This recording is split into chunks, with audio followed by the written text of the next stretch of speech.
بسم اللہ الرحمن الرحیم۔ گمنام ہیرو کے معزز ناظرین السلام علیکم۔ دوستو لائک ضرور کر دیا کریں، شکریہ۔ آئیے چلتے ہیں کہانی کی طرف۔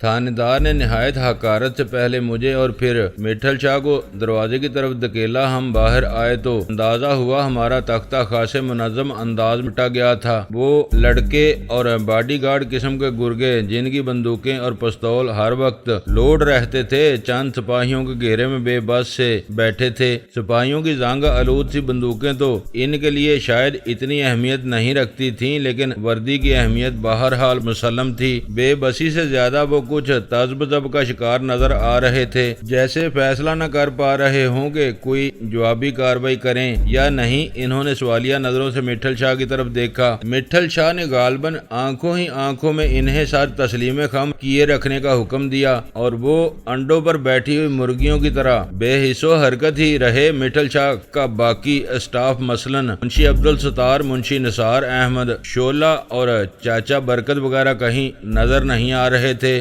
سپاہیوں نے گرگوں کو بھی کھڑے ہونے کا اشارہ کیا اور وہ اس جہازی چارپائی سے اتر آئے جس پر قصبے کی کبڈی ٹیم چاہتی تو کبڈی کھیل سکتی تھی۔ ان میں سے صرف ایک کے پاس اس وقت بندوق نظر آ رہی تھی، باقی گرگوں کے ہتھیار غالباً چارپائی کے نیچے کاٹھ کباڑ میں دبے ہوئے تھے۔ یہ لوگ جب گپ شپ کرنے اور حقہ پینے اس چارپائی پر بیٹھتے تھے تو ہتھیار نیچے ہی رکھ دیتے تھے۔ جس کے پاس بندوق موجود تھی اس کا نام ارشاد تھا اور وہ ایک طرح سے چیف گرگا تھا، میٹھل شاہ کے خصوصی باڈی گارڈ کے فرائض انجام دیتا تھا۔ ہم سب ایک جگہ کھڑے ہوئے تو ایک چھوٹا سا جلوس تیار ہو گیا۔ تھانے دار نے آج شاید ہمارا جلوس ہی نکالنے کا تہیہ کیا ہوا تھا۔ اس نے ہمیں حویلی کے صدر دروازے کی طرف چلنے کا اشارہ کیا تو چیف گرگا ارشاد مؤدبانہ لہجے میں تھانے دار سے مخاطب ہوا۔ ہمیں کس جرم میں پکڑا جا رہا ہے مائی باپ؟ ہم تو یہاں تعویذ لینے آئے ہوئے تھے۔ تھانے دار نے پہلے تو اسے ایک نہایت نستعلیق قسم کی گالی دی، پھر اس کے سینے پر بیعت رسید کرتے ہوئے کہا، اب تم تھانے چل کر مجھ سے تعویذ لینا، میں تمہیں ایسا تعویذ دوں گا کہ ساری عمر تمہیں کوئی تکلیف نہ ہوگی۔ ارشاد کے چوڑے چکلے اور ٹھوس سینے پر بیعت کی ضرب گویا کوئی اثر نہیں ہوا تھا۔ وہ پلکیں جھپکائے بغیر تھانے دار کی طرف آنکھوں میں جھانکتے ہوئے بولا، میں سچ کہہ رہا ہوں جی، ہم لوگ تو پیر صاحب سے تعویذ لینے آئے تھے، یہ کوئی جرم تو نہیں ہے نا جی؟ تھانے جاتے وقت انسان کو اس کے جرم کا تو پتہ ہونا چاہیے نا جی؟ کیا میں جھوٹ کہہ رہا ہوں؟ وہ گویا ایک ایک لفظ پر زور دے رہا تھا۔ مجھے معلوم ہے نوجوان تھانے دار اسبات میں سر ہلاتے ہوئے بولا کہ تم بدماشوں کا ٹولہ بڑا منظم اور مضبوط ہے، تمہیں قانونی پشت پناہی کا زوم بھی ہے اور بدماشی کا تکبر بھی، لیکن میں تمہاری ساری اکڑ پھو نکال دوں گا۔ پھر اس نے بیعت سے ارشاد کی بندوق کو چھوتے ہوئے کہا، اس بندوق کا لائسنس ہے تمہارے پاس؟ بندوق؟ ارشاد نے نہایت حیرت سے اپنے کندھے سے لٹکی ہوئی بندوق کی طرف دیکھا، گویا اب تک اس کی موجودگی سے لا علم رہا ہو۔ یہ تو میری نہیں ہے، معلوم نہیں کس نے میرے کندھے پر لٹکا دی ہے، اس نے نہایت معصومیت سے کہا۔ مجھے اندیشہ تھا کہ تھانے دار گرمی کھا کر وہیں اس کی کھوپڑی نہ کھول دے، مگر خلاف توقع تھانے دار اسے گہری سنجیدگی سے گورنے لگا، جیسے نظروں ہی نظروں میں تول رہا ہو۔ بالآخر وہ دانت پیس کر بولا، تم چلو تو صحیح کاکا، میں تمہیں بتاتا ہوں کہ کندھے پر رائفل لٹکا کر دودھ پیتا بچہ کیسے بنتے ہیں۔ اچھا مائی باپ، ارشاد نے سعادت مندی سے سر جھکا کر کہا، جیسے تمہاری مرضی۔ ہم حویلی سے باہر آئے تو دو تانگے تیار کھڑے تھے۔ تھانے دار نے ہمیں ایک تانگے میں بیٹھنے کا اشارہ کیا۔ میٹھل شاہ نے دھیمی آواز میں کہا، تھانے دار صاحب ادھر میری جیپ کھڑی ہے، ہمیں اس میں لے چلو، باقی لوگ تانگے میں آ جائیں گے۔ تمہارا ہی تو میں نے قصبے والوں کو دیدار کرانا ہے۔ تھانے دار بولا، اس لیے تمہیں تانگے میں چلنا پڑے گا، باقی لوگوں کی تو مجھے کوئی پرواہ نہیں، وہ تو بے شک برقعے پہن کر تھانے آ جائیں۔ تھانے دار میٹھل شاہ سے کچھ زیادہ ہی خار کھائے ہوئے تھا۔ اس نے ہمیں اگلے تانگے کی اگلی نشست پر بٹھایا اور خود ایک سپاہی کے ساتھ پچھلی نشست پر بیٹھنے لگا۔ دفعتاً میں نے چاروں گرگوں کو نہایت تیزی سے حرکت میں آتے دیکھا۔ جسامت کے اعتبار سے وہ ہاتھی تھے، مگر چیتے کی سی پھرتی تیزی سے مختلف سمتوں میں دوڑ پڑے تھے اور وہ سپاہی جو انہیں گھیرے میں لیے ہوئے تھے زمین پر کلا بازیاں کھاتے نظر آ رہے تھے۔ جب تک تھانے دار کو صورتحال کا اندازہ ہوا اور سپاہی سیدھے کھڑے ہونے میں کامیاب ہوئے تب تک چاروں گرگے غائب ہو چکے تھے۔ کوئی فصلوں میں گھس کر غائب ہو گیا تھا، کوئی مزاروں کے مکانوں کے عقب میں غائب ہو گیا تھا اور کوئی سلاوے کی طرح کسی سمت میں دوڑا تھا، اور پھر اس راستے پر صرف خاک ہی اڑتی نظر آئی تھی، وہ خود نہ جانے کہاں غائب ہو گیا تھا۔ میں ان چاروں کو نہایت سست انسان سمجھتا تھا اور میرا خیال تھا کہ انہیں دن رات پڑے اینٹتے رہنے اور کھانے پینے کے سوا کوئی کام نہیں آتا اور ضرورت پڑنے پر وہ آسانی سے ہل بھی نہیں سکتے، مگر اس وقت تو انہوں نے مجھے حیران کر دیا تھا۔ سپاہیوں نے بمشکل اپنی گری ہوئی بندوقیں اٹھائیں، پھر ان کے نمبر دیکھ کر ایک دوسرے پر چیخنے لگے، امام دین یہ تو تیری بندوق ہے۔ وہ امام دین کی بندوق تو میرے پاس ہے، وہ تو شریفے کی ہے، اور میری بندوق کس کے پاس ہے؟ دوسرے سپاہی کی آواز آئی۔ وہ شاید کافی دیر تک بندوقوں کے تبادلے کے سلسلے میں چیخو پکار کرتے رہے تھے۔ تھانے دار نے ڈپٹ کر انہیں چپ کرایا اور برہمی سے پوچھا، تم نے ان لوگوں پر گولی کیوں نہیں چلائی؟ بندوقیں ہمارے ہاتھوں میں رہی کہاں تھی سر؟ ایک سپاہی نے مؤدبانہ لہجے میں کہا، اور پھر آپ نے فائر کا آرڈر بھی نہیں دیا تھا؟ پھر اس نے ایسی نظروں سے تھانے دار کے ریوالور اور پھر اس کے چہرے کی طرف دیکھا جیسے کہہ رہا ہو، آپ کے پاس بھی تو ریوالور موجود تھا، آپ نے کیوں گولی نہیں چلائی؟ تھانے دار نے اس کی نظروں کا مطلب سمجھ کر مٹھل شاہ کی طرف اشارہ کرتے ہوئے کہا، میری ساری توجہ تو گرو کی طرف تھی۔ پھر وہ گویا بات ختم کرتے ہوئے بولا، خیر کوئی بات نہیں، گرو ہمارے قبضے میں ہے تو چیلے خود بخود ہی آ جائیں گے۔ پھر اس نے مجھے اور مٹھل شاہ کو شولہ بار نظروں سے گورا اور کوچبان کو تانگا چلانے کا حکم دیا۔ چاروں سپاہی دوسرے تانگے میں بیٹھ گئے تھے۔ بڑا عبرتناک منظر تھا، جدھر سے بھی ہم گزرے راستے کے دونوں طرف لوگوں کا ہجوم تھا۔ میں اور مٹھل شاہ تانگے کی اگلی نشست پر ہتھکڑیاں پہنے سر جھکائے بیٹھے تھے۔ میں سر اٹھا کر کسی طرف دیکھنے کی جرت نہیں کر پا رہا تھا، لیکن مجھے احساس تھا کہ دو رویہ کھڑے ہوئے لوگوں میں میرے تمام شناسا اور چچا چچی وغیرہ سب ہی شامل تھے۔ قصبے میں جیسے آنن فانن ہماری گرفتاری کی خبر پھیل چکی تھی اور سب ہی ہماری رسوائی کے گواہ بننے کے لیے آ گئے تھے۔ غنیمت یہ تھا کہ سب دم بخود سے کھڑے تھے، ورنہ کیا بعید تھا کہ جو لوگ کل تک فرتے احترام سے مٹھل شاہ کے سامنے آنکھ نہیں اٹھاتے تھے آج ہم پر سانگ باری شروع کر دیتے۔ تھانہ مٹھل شاہ کے ڈیرے سے زیادہ فاصلے پر نہیں تھا، لیکن آج جیسے راستہ میلوں لمبا ہو گیا تھا۔ خدا خدا کر کے زرد رنگ میں لپٹی ہوئی تھانے کی عمارت دکھائی دی۔ سچی بات یہ ہے کہ تھانے میں داخل ہوتے وقت میں نے سکھ کی سانس لی تھی، کم از کم لوگوں کی گھورتی ہوئی آنکھوں سے تو نجات ملی تھی۔ میں نے مٹھل شاہ کی طرف دیکھا، وہ اب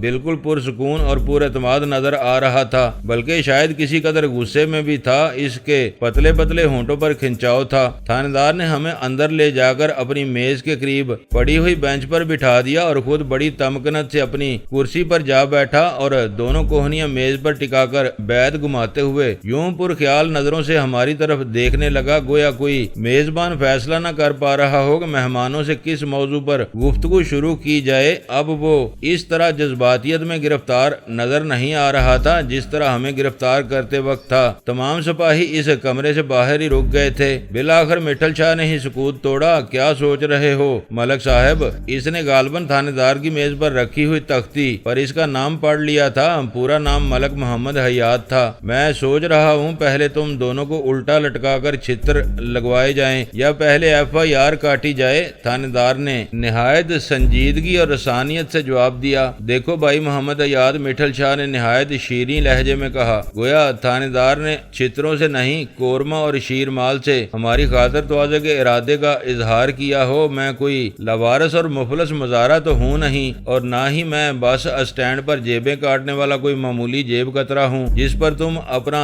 چھتر آزمائی کا شوق پورا کرو۔ میرے جیسے آدمیوں کا معاملہ بہت آگے تک جاتا ہے، جس میں تم جیسے افسروں کو کئی عدالتوں اور کئی وکیلوں کا سامنا کرنا ہوتا ہے، جہاں چھتروں کا حساب بھی دینا پڑ جاتا ہے۔ اس لیے میرا مخلصانہ مشورہ ہے کہ یہ خیال تو دل سے نکال ہی دو۔ یہ مشورہ دینے کی ایک وجہ اور بھی ہے جو جلد ہی تمہاری سمجھ میں آ جائے گی۔ باقی رہا FIR کا مسئلہ تو مجھے بتا دو کہ تم چارج کیا لگانا چاہتے ہو؟ دھوکے بازی، جعل سازی، سرکاری کارندے پر قاتلانہ حملہ، سرکاری فرائض کی بجا آوری میں رکاوٹ پیدا کرنا وغیرہ وغیرہ 8-10 دفعات تو سوچ لی ہیں میں نے تمہارے لیے، تھانے دار نے بتایا۔ مٹھل شاہ نے گویا اطمینان کی سانس لی۔ تھانے دار فوراً بولا، تمہیں شاید خوشی ہو رہی ہے کہ میں نے جناب الجبر کا ذکر کیوں نہیں کیا۔ میں بنانا تو یہی کیس چاہتا تھا، لیکن مسئلہ یہ ہے کہ میں اس لڑکی کو عدالت میں کھینچنا نہیں چاہتا اور نہ ہی اس کی تصویریں اخباروں میں چھپتے دیکھنا چاہتا ہوں، کیونکہ وہ میرے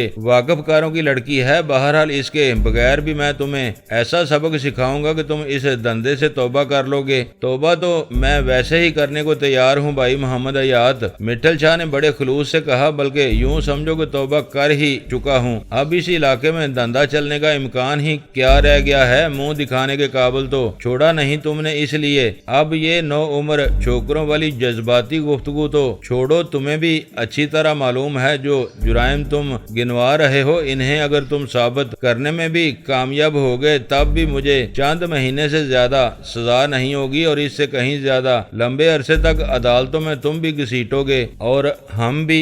اس لیے عقل سے کام لو اور لینے دینے کی بات کرو۔ لینے دینے کا مرحلہ گزر گیا ہے، تھانے دار ملائمت سے بولا۔ سارے قصبے کو تمہاری گرفتاری کا علم ہے۔ وہ جو ایک خدائی فوجدار قسم کا اخباری نمائندہ ہے جس نے سارے اخباروں کی نمائندگی کا ٹھیکہ لے رکھا ہے، وہ بھی دوڑا آ رہا ہوگا۔ میں کس کس کا منہ بند کروں گا؟ تھانے دار کا رویہ مکمل طور پر مصالحانہ ہو چکا تھا اور وہ اب بڑے صبر و سے مذاکرات پر اتر آیا تھا۔ مجھے اس کے طرز عمل کی یہ تبدیلی بہت ہی عجیب لگ رہی تھی۔ وہ تو ذرا ہی دیر میں جاگ کی طرح بیٹھ گیا تھا، حالانکہ اب ہم اس کی چار دیواری میں تھے اور کافی حد تک اس کے رحم و کرم پر تھے، جبکہ باہر اس نے جس طرح آنکھیں دکھائی تھی مجھے اندیشہ تھا کہ وہ تھانے پہنچتے ہی ہماری کھال ادھیڑنا شروع کر دے گا، مگر یہاں تو الٹا ہی حساب تھا۔ میں تمہیں اتنا دے دوں گا کہ سب کام صحیح ہو جائے گا۔ مٹھل شاہ بولا، تمہارا منہ بند ہو جائے تو باقی سب کے منہ بھی بند ہو جائیں گے۔ مذاکرات چلتے رہے۔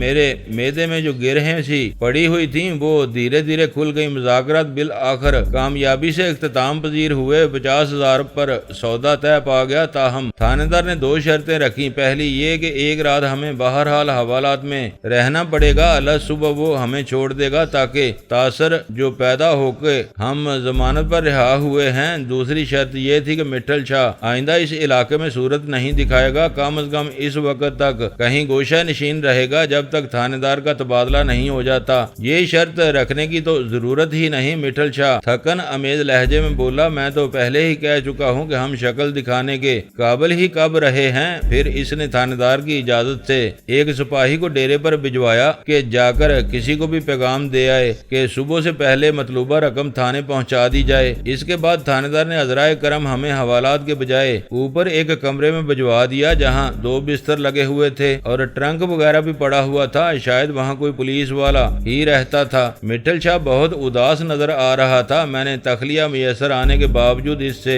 باتیں شروع نہیں کی اور سونے کی کوشش کرنے لگا۔ جانے کیوں میں اس بری طرح تھکا ہوا تھا جیسے سخت مشقت کی ہو۔ میری سونے کی کوششیں کامیاب نہ ہو سکی کیونکہ جو ہی رات ذرا گہری ہوئی عین ہمارے کمرے کے نیچے سے کربناک چیخوں کی گونج سنائی دینے لگی۔ پھر ایسا محسوس ہوا جیسے ان چیخوں کو دبانے کی کوشش کی جا رہی ہو۔ یہ کیا ہو رہا ہے؟ میں نے خوفزدہ سے لہجے میں مٹھل شاہ سے پوچھا۔ یہ تفتیش ہو رہی ہے، مٹھل شاہ نے تلخ لہجے میں کہا۔ اگر ہمارے پاس پیسے کا جرلو نہ ہوتا تو اس وقت ہم بھی اس طرح زیر تفتیش ہوتے۔ پھر وہ بیزاری امیز انداز میں کروٹ بدل کر لیٹ گیا۔ اس کا تو مجھے معلوم نہیں، لیکن میں 1 منٹ کے لیے بھی نہ سو سکا۔ تھانے دار اپنے گھر چلا گیا تھا، لیکن آدھی رات کے قریب وہ ہمارے کمرے میں آ گیا۔ بڑا خوش نظر آ رہا تھا، مونچھوں کو بل دیتے ہوئے بولا، تمہارا آدمی رقم لے کر آ گیا ہے، اگر چاہو تو تم اسی وقت جا سکتے ہو۔ ہم اس کے ساتھ نیچے آئے۔ منشی عبدالستار ایک بریف کیس گود میں رکھے تھانے دار کی میز کے قریب ہی بیٹھا تھا۔ مٹھل شاہ کو دیکھ کر وہ احتراماً اٹھ کھڑا ہوا۔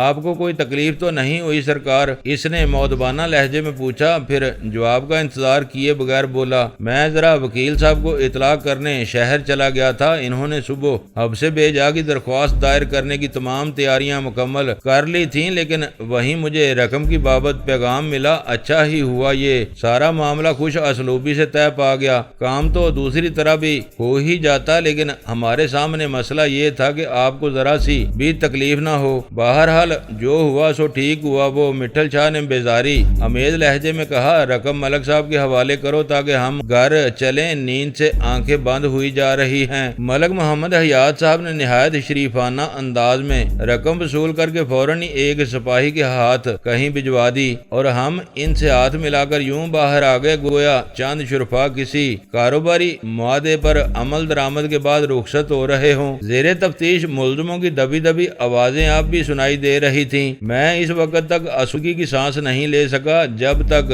ہم تھانے کی عمارت سے کافی دور نہیں نکل آئے۔ شاید تفتیش کا دائرہ کار وسیع رکھنے کے لیے ہی تھانہ ایسی عمارت میں بنایا گیا تھا جس کے ارد گرد کافی فاصلے تک کوئی مکان وغیرہ نہیں تھا۔ کام بڑا خوب ہو گیا جی۔ راستے میں منشی عبدالستار نے تبصرہ کیا، رات کے سناٹے میں کچے راستے پر ہم تینوں بدروحوں کی طرح چلے جا رہے تھے۔ کبھی کبھی انسان کی ذرا سی غلطی سے اس کی ساری بادشاہت الٹ جاتی ہے۔ مٹھل شاہ نے ٹھنڈی سانس لے کر کہا، خیر تم یہ ذکر چھوڑو، یہ بتاؤ کہ ہمارے پہلوان واپس آ گئے یا نہیں؟ پہلوانوں سے اس کی مراد اس کے گرگے تھے۔ جی ہاں، گھر بیٹھے تاش کھیل رہے ہیں، منشی عبدالستار نے بتایا۔ ارشاد نے تو ایک اور ہی کام کی تیاری مکمل کر لی تھی، واپس آیا تو کہنے لگا میں تھانے دار کا گھر دیکھا آیا ہوں۔ تھانے سے کچھ ہی دور سرکاری کوارٹر میں رہتا ہے جس کی چار دیواری 7 فٹ اونچی ہے اور اسے بھی پھلانگنے کی زحمت نہیں کرنی پڑے گی۔ تھانے دار کا 6 سالہ لڑکا باہر ہی کھیلتا رہتا ہے، اگر آج رات تک کوئی بات نہ بنی تو اس کے بچے کو اٹھا لاؤں گا، پھر اس سے پوچھیں گے کہ شاہ جی کو چھوڑتا ہے یا نہیں، لیکن میں نے اسے منع کر دیا کہ ابھی اس حد تک جانے کی ضرورت نہیں، کہیں بات زیادہ ہی نہ بگڑ جائے۔ اچھا کیا جو تم نے اسے منع کر دیا، مٹھل شاہ بولا، میں خود بھی اس معاملے کو صلح صفائی سے نپٹانا چاہتا تھا۔ بات تو پہلے ہی بہت بگڑی ہوئی تھی، وہ تو ہماری کوئی نیکی کام آ گئی۔ گھر پہنچتے ہی مٹھل شاہ اپنی خوابگاہ میں ایک آرام کرسی پر ڈھیر ہو گیا اور تھکے تھکے لہجے میں عبدالستار سے مخاطب ہوا، بوتلیں اور گلاس منگواؤ اور سب ساتھیوں کو بلا لو۔ تھوڑی دیر میں ملازموں نے پینے پلانے کے تمام لوازمات سجا دیا اور کمرہ آدمیوں سے بھر گیا۔ جس کو جہاں جگہ ملی بیٹھ گیا۔ ایک غیر رسمی سے اجلاس کا منظر تھا۔ میں مٹھل شاہ کے عین سامنے بیٹھا تھا، نہایت ہی خاموشی سے پینے کا شغل شروع ہو گیا، گویا کوئی ضروری فرض انجام دیا جا رہا ہو۔ ماحول پر سوگواری سی طاری تھی۔ بالآخر مٹھل شاہ نے سکوت توڑا اور خمار سے بوجھل لہجے میں سب کو مخاطب کیا، دوستو میں تم سب کا شکر گزار ہوں کہ تم نے مختلف حیثیتوں میں میرے لیے ہمیشہ قابل قدر خدمات انجام دی ہیں۔ مجھے یہ اعلان کرتے ہوئے بے پناہ دکھ محسوس ہو رہا ہے کہ تم میں سے بیشتر ساتھیوں کی رفاقت اب مجھے حاصل نہیں رہے گی۔ تم لوگوں کو یہ اندازہ تو ہو ہی گیا ہوگا کہ اب میں یہاں کم از کم چند سال کے لیے تو منہ دکھانے کے قابل نہیں رہا۔ چند سال بعد لوگ بہرحال سب کچھ بھول جائیں گے، لیکن فی الحال افسانے گردش کرتے رہیں گے، حالانکہ صحیح بات کسی کو بھی معلوم نہیں ہوگی۔ بہرحال اب کافی عرصے کے لیے میرا یہاں نہ رہنا ہی بہتر ہے۔ ویسے بھی میرا دل بہت عرصے سے اس دھندے سے اور اس علاقے سے کچھ اکھڑا اکھڑا سا ہے، چنانچہ میں ایک طویل آوارگی کے لیے روانہ ہو رہا ہوں۔ میری زمینیں یہیں رہیں گی اور منشی عبدالستار بدستور ان کا نظام سنبھالے گا۔ مجھے فی الحال خود بھی نہیں معلوم کہ میں کہاں جاؤں گا۔ بہرحال میں منشی عبدالستار سے رابطہ رکھوں گا اور روپیہ پیسہ بھی لیتا رہوں گا، اس سے منگاؤں گا۔ عین ممکن ہے کہ سکون قلب کی تلاش میں بہت ہی دور نکل جاؤں، اور یہ بھی ممکن ہے کہ میں کبھی لوٹ کر ہی نہ ہوں۔ ان حالات میں مجھے تقریباً تم سب لوگوں کو فارغ کرنا پڑے گا۔ بہرحال میں تم میں سے کسی کو بھی بے روزگار نہیں ہونے دوں گا۔ سب کو رخصت ہوتے وقت کم از کم 4 ماہ کی تنخواہ ملے گی، اور سب کو میں اپنے دوستوں اور شناساؤں کے نام رکے دے کر جاؤں گا۔ یہ وہ دوست اور شناسا ہوں گے جو میری بات کبھی ٹالیں گے نہیں اور میرے بھیجے ہوئے آدمی کو کہیں نہ کہیں کوئی کام پر ضرور لگا لیں گے۔ یہاں جیسی بے فکری اور عیاشی تو شاید تم لوگوں کو میسر نہ آ سکے، لیکن روٹی پانی تو چلتا رہے گا۔ میں نے یہ بھی سوچا تھا کہ تم لوگوں کو یہیں رہنے دوں، زمین کی آمدنی میں سے تم لوگوں کی تنخواہیں ملتی رہیں گی۔ تمہیں اندازہ ہی ہوگا کہ میں مالی بوجھ کو بوجھ شمار نہیں کرتا۔ ہمیشہ ہی میں نے جس شاہانہ انداز میں دولت حاصل کی ہے، اسی شاہانہ انداز میں خرچ بھی کی ہے، لیکن میں نے اس خیال کے تحت اپنا یہ فیصلہ بدل دیا ہے کہ میری سرپرستی کے بغیر تم لوگوں کو تحفظ حاصل نہیں رہے گا اور نہ ہی یہاں کا نظام درست رہے گا۔ اس لیے میں تم لوگوں کو فارغ کرنے کا ناگوار فریضہ انجام انعام دے رہا ہوں۔ دوستو میں اچھا ہوں یا برا ہوں، بہرحال تمہارا ساتھی رہا ہوں۔ مجھ سے اگر کوئی غلطی ہوئی ہو، میں نے کسی کا دل دکھایا ہو تو مجھے معاف کر دینا۔ اس نے شراب کا گلاس میز پر رکھ کر سب کے سامنے ہاتھ جوڑ دیے۔ آخری جملے اس نے ایسے جذباتی انداز میں کہے تھے کہ میرا بھی دل بھر آیا۔ مجھے محسوس ہوا جیسے میری کوئی بہت ہی عزیز ہستی مجھ سے جدا ہونے لگی ہو، حالانکہ میرا اور اس کا ساتھ محض چند ماہ کا تھا۔ میں تو اپنے محسوسات کو دبائے ہی بیٹھا تھا، لیکن دو آدمی تو داڑے مار مار کر رونے لگے۔ شراب کے گلاس انہوں نے اپنے سر پر الٹ لیے اور پھر سینہ کو بھی کرنے لگے جیسے ان کا کوئی قریبی عزیز انتقال کر گیا ہو۔ مٹھل شاہ کا خاص الخاص گرگا ارشاد اس کے قدموں میں لوٹنے لگا۔ وہ کئی پیگ پی چکا تھا اور اس کی آنکھوں میں خون اترا ہوا تھا، چہرہ تپے ہوئے تانبے سے مشابہ نظر آ رہا تھا۔ دفعتاً وہ اٹھ کھڑا ہوا اور اس نے نیفے سے نہایت ہی خوفناک سے ساخت کا ایک خنجر نکال لیا اور ہوا میں لہراتے ہوئے کہا، مرشد اگر آپ کسی کے خوف سے علاقہ چھوڑ کر جا رہے ہیں تو مجھے حکم کریں، میں چند منٹ میں اس کا سر لا کر آپ کی خدمت میں پیش کرتا ہوں۔ وہ تھانے دار بھی کوئی مسئلہ نہیں ہے، آپ حکم کریں تو اسے بھی۔ اس نے خنجر لہراتے ہوئے دانت پیس کر کھچ کی آواز نکالی، اس سے بات بنے گی نہیں، زیادہ بگڑے گی ارشاد پیارے، ورنہ میں تمہیں کبھی کا یہ حکم دے چکا ہوتا۔ مٹھل شاہ مشفقانہ انداز میں مسکرایا، اس کی مخمور آنکھوں میں نمی کی جلملاہٹ تھی۔ میں اپنی بساط کے مطابق کسی بھی طاقت سے ٹکر لینے کے لیے تیار ہوں، لیکن قانون سے اتنی اعلانیہ ٹکر لینے کے میں حق میں نہیں۔ بس میں نے جو فیصلہ کیا ہے میں اس پر کاربند رہوں گا۔ میں گمسم بیٹھا تھا اور سب سے کم پی رہا تھا۔ میرا خیال ہے میں مٹھل شاہ سے بھی زیادہ اداس تھا۔ میں ایک ٹک اس کی طرف دیکھے جا رہا تھا۔ میری سمجھ میں نہیں آ رہا تھا کہ میں اس کا شمار اچھے لوگوں میں کروں یا بروں میں۔ بڑا ہی عجیب کردار تھا، اسی طرح وہ واقعہ بھی عجیب ہی تھا، جس کی بدولت بیٹھے بٹھائے اچانک ہی ہماری یہ چھوٹی سی دنیا طے و بالا ہو گئی تھی۔ روزانہ ہر جگہ اس سے کہیں زیادہ سنگین واقعات رونما ہوتے رہتے تھے، مگر ان سے شاید ہی کسی کو اتنا نقصان پہنچتا ہو جتنا ہمیں پہنچا تھا۔ خود مٹھل شاہ زندگی میں جانے کتنی مرتبہ اس جرم کا مرتکب ہوا تھا، مگر اس کا بال بھی بیکا نہ ہوا تھا۔ پھر مجھے خیال آیا کہ شاید قدرت کو اسی طرح آخرکار ایک نہ ایک روز کسی بھی معمولی چیز سے کسی سیلاب کے آگے باندھنا ہوتا ہے، کسی عمل کو انجام تک پہنچانا ہوتا ہے۔ مجھے اس لڑکی پر بھی حیرت ہو رہی تھی جس کی وجہ سے دراصل ہماری بساط لپٹی گئی تھی۔ وہ خود مٹھل شاہ کے سامنے اعتراف کر چکی تھی کہ وہ کوئی ایسی پاک باز دوشیزہ بھی نہیں تھی، اور خواہ محبوب کے قدموں میں ہی صحیح، لیکن بہرحال دوشیزگی کا چڑھاوا تو چڑھا ہی چکی تھی، اور شاید اس کی کوکھ میں گناہ کا پھل بھی پل رہا تھا، تبھی وہ اتنی حواس باختہ تھی۔ اس کے باوجود اس نے جا کر اپنے وارثوں کو مٹھل شاہ کی کارستانی بتا دی تھی، اور وہ بھی بات چھپانے کی بجائے اپنے واقف کار تھانے دار تک جا پہنچے تھے۔ لیکن بعد میں ساری کاروائی کے دوران وہ لڑکی یا اس کے والی وارث کہیں نظر نہیں آئے تھے۔ اگر تھانے دار واقعی کاروائی آگے بڑھانے کا ارادہ رکھتا تھا تو ان کی موجودگی کے بغیر تو نہیں بڑھا سکتا تھا۔ مجھے مٹھل شاہ پر بھی حیرت تھی کہ اپنے خاص کمرے میں اس لڑکی کو دیکھ کر یک لخت ہی کس طرح ہوش و حواس کھو بیٹھا تھا۔ اس لمحے مجھے یہ بھی خیال آیا تھا کہ اس آدمی کے مسائل کا ایک حل یہ بھی ہے کہ اسے 2-3 شادیاں کر لینی چاہیے۔ مجھے اس تھانے دار پر بھی حیرت تھی۔ شروع میں وہ گویا ریل کا کالا انجن بنا ہوا تھا جس کا باپ کا والو کھل گیا تھا، اور باپ کا ایک پھنکارتا ہوا طوفان اس کے وجود سے برآمد ہو رہا تھا۔ لیکن ہمیں تانگے میں قصبے کا چکر لگوانے اور لوگوں کو ہماری رسوائی کا تماشا دکھانے کے بعد دھیرے دھیرے اس کی انقلابی روح کو جیسے قرار آ گیا تھا، اور پھر لینے دینے کی بات شروع ہوتے ہی گویا اس کے بوائلر کی ساری باب ختم ہو گئی تھی۔ دن چڑھے میں سو کر اٹھا اور ناشتے سے فارغ ہو کر مٹھل شاہ کے کمرے میں پہنچا تو اسے بے حد مصروف پایا۔ وہ عبدالستار اور تمام معاملات نہایت تفصیل سے سمجھا رہا تھا، اسے کس طرح تمام انتظامات چلانے ہوں گے۔ کچھ دیر بعد میں بور ہو کر لوگوں کے جمگٹے سے نکل کر مٹھل شاہ کی زمینوں کی طرف آ گیا۔ مزارے کاموں میں مصروف تھے، سب لوگ مجھے مٹھل شاہ کے خاص آدمیوں میں سے ایک سمجھتے تھے، اور عموماً مجھے دیکھ کر مسکین سے انداز میں دانت ضرور نکالتے تھے، لیکن آج سب نے گویا منہ پھلایا ہوا تھا اور میری طرف کینہ توز سی نظروں سے دیکھ کر سر جھکا کر پر یوں پہلے سے زیادہ جوش و خروش سے کام میں مصروف ہو گئے تھے جیسے پودوں اور مٹی پر کسی بات کا غصہ نکال رہے ہوں۔ مزاروں میں عورتیں بھی شامل تھیں، وہ تو مجھے دیکھ کر سکڑ سمٹ گئیں اور سر کو اس حد تک جھکانے کی کوشش کرنے لگیں کہ مجھے اندیشہ محسوس ہوا ان کی گردنیں نہ ٹوٹ جائیں۔ معلوم نہیں ان لوگوں کو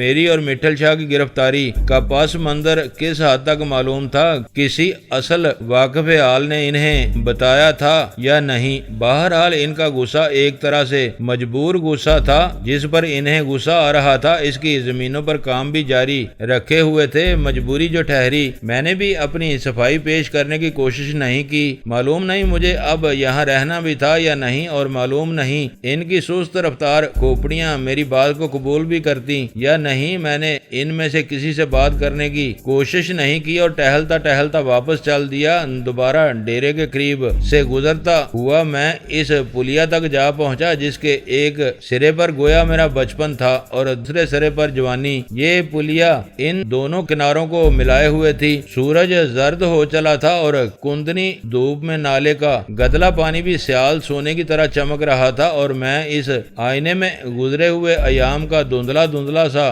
عکس دیکھ رہا تھا۔ وہ راجو کے ساتھ شوٹنگز، وہ تاجاں کے ساتھ مکالمہ، وہ دوڑ بھاگ، وہ خوش فکری کے دن اتنے تھوڑے سے عرصے میں جیسے سب کچھ خواب ہو کر رہ گیا تھا۔ راجو کی شادی ہو گئی تھی اور وہ گویا اپنی موت آپ مر گیا تھا۔ بیشتر خاندانوں میں اور خصوصاً نیم دیہاتیوں میں چونکہ خاندان کا ایک ہی گھر میں رہنا ناک کا مسئلہ ہوتا ہے، خواہ حالات کیسے ہی نامناسب کیوں نہ ہوں، اس لیے شادی کے بعد میرا بچپن کا یار بھی یہی روایت نبھا رہا تھا اور اپنی ننھی سی جان پر کھیل رہا تھا۔ ساس اور بہو میں سے تو نہ جانے کسے جنت میں جانا تھا اور کسے جہنم میں۔ بہرحال جسے جہاں بھی جانا تھا مرنے کے بعد ہی جانا تھا، لیکن راجو تو جیتے جی ہی جہنم رسید ہو چکا تھا۔ مصیبت یہ تھی کہ یہ شادی اس کی اپنی پسند کی بھی نہیں تھی، ماں ہی بڑے چاؤ سے بہو پسند کر کے لائی تھی۔ ایک دو بار راجو نے الگ ہونے کی بات کی تو بستر مرگ پر پڑے ہوئے باپ نے دھمکی دے دی کہ